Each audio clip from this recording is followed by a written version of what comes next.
for 4 years. Love that. I was also the president of the Junior Shooting Award. I had St. Mark down. It was mine. I was like, but so I was the president of the choir, and then for one concert, I don't know why, but for some reason, at one concert, the choir director gave me a song to lead. I was like, psych. If anybody knows me, they know I don't sing out loud. That ain't what I do. And so he gave me this song that I had to, he gave me the record and I went. And on the day of the concert, instead of singing the lyrics, I said them. And then I was like, because I'm my famous stories, not whoever that songwriter was. So I scratched out those lyrics. So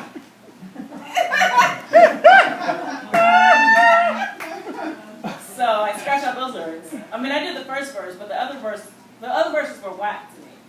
So I took it upon myself to edit, and I did this song. I said this song. I said this song. But I said that song too. That's hilarious. No, I said but you that. said it. I said that. You said that. I did that.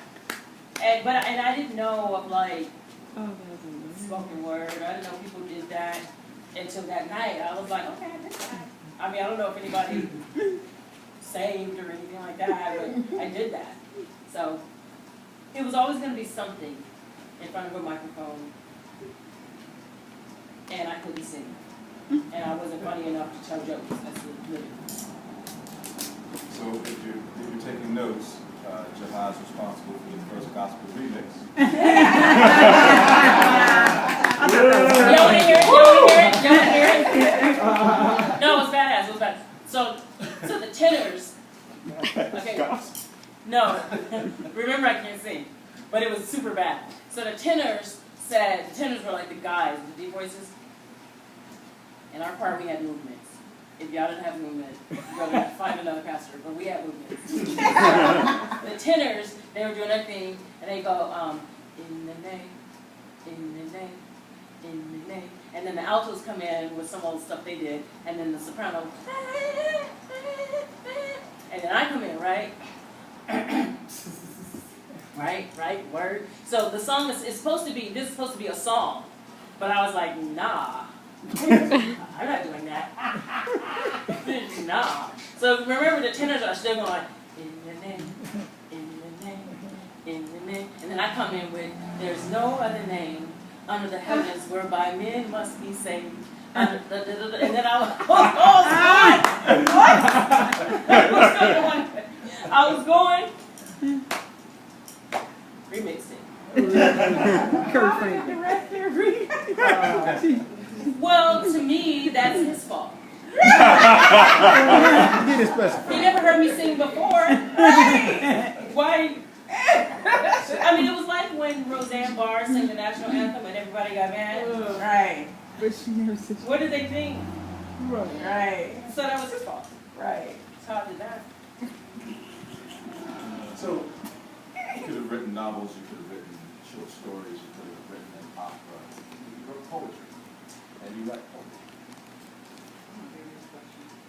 You know, it called me, and I didn't know that it was poetry. And all my whole life, it was going to be a novel. Because remember, my famous stories were going to be my famous stories. Mm-hmm. And then until I discovered Nikki Giovanni. I discovered Nikki Giovanni. But when I started reading her work, I was like, oh, this is poetry? Because poetry in school was always Shakespeare, it was always, you know, like, yeah, it was always something I didn't really relate. I mean, I understood well enough, but I didn't really relate to it. Mm-hmm. And then Nikki Giovanni, I was like, what?